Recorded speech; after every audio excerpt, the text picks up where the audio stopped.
নমস্কার বন্ধুরা, welcome to election mania channel. আজ আমরা আলোচনা করব 285 নম্বর সিউড়ি বিধানসভা কেন্দ্র নিয়ে।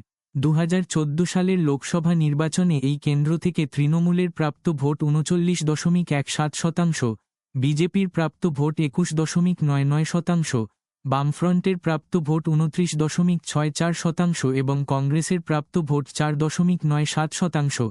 এই কেন্দ্র থেকে তৃণমূলের শতাব্দী রায় বামফ্রন্টের এলাহি কামরে মোহাম্মদের থেকে 17,904 ভোটে এগিয়েছিলেন।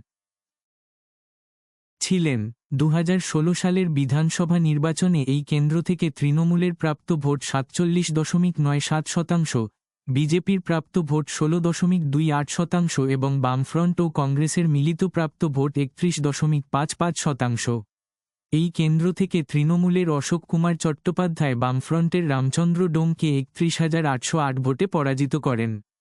2019 সালের লোকসভা নির্বাচনে এই কেন্দ্র থেকে তৃণমূলের প্রাপ্ত ভোট 42.49%, বিজেপির প্রাপ্ত ভোট 46.75%, বামফ্রন্টের প্রাপ্ত ভোট 4.72% এবং কংগ্রেসের প্রাপ্ত ভোট 2.02%।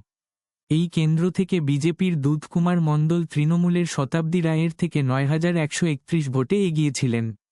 2021 সালের বিধানসভা নির্বাচনে এই কেন্দ্র থেকে তৃণমূলের প্রাপ্ত ভোট 48.43%, বিজেপির প্রাপ্ত ভোট 45.08% এবং বামফ্রন্ট ও কংগ্রেসের মিলিত প্রাপ্ত ভোট 3.78%। এই কেন্দ্র থেকে বিজেপির আনুপ কুমার সাহা তৃণমূলের বিকাশ রায়চৌধুরী বিজেপির জগন্নাথ চট্টোপাধ্যায়কে 7,320 ভোটে পরাজিত করেন।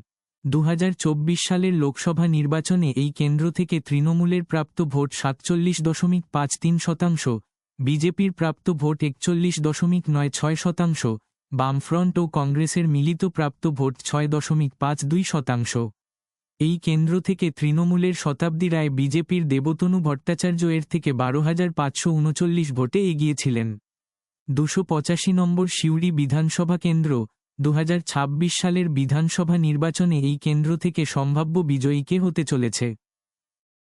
এই কেন্দ্রের মোট ভোটার 2,45,179। এই কেন্দ্র থেকে তৃণমূলের সম্ভাব্য প্রাপ্ত ভোট 44.97% ও বিজেপির সম্ভাব্য প্রাপ্ত 44.46%। 285 নম্বর সিউড়ি বিধানসভা কেন্দ্র। 2026 সালের বিধানসভা নির্বাচনে এই কেন্দ্র থেকে তুমুল হাড্ডাহাড্ডি লড়াইয়ের পর সম্ভাব্য বিজয়ী হতে চলেছে।